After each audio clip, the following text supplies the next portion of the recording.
how to unlike a post or page the quickest way on Facebook.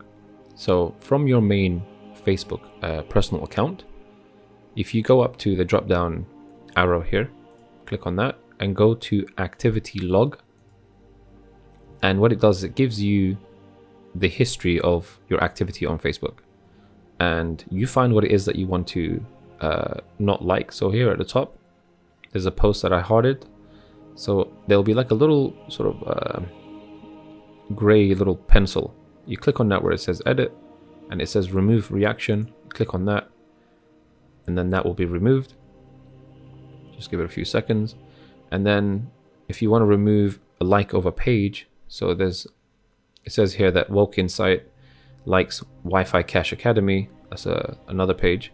You just again click on the edit icon and click on unlike. And give it a few seconds. And that is removed as well. This is the quickest way that you can unlike a page or from a page or a post.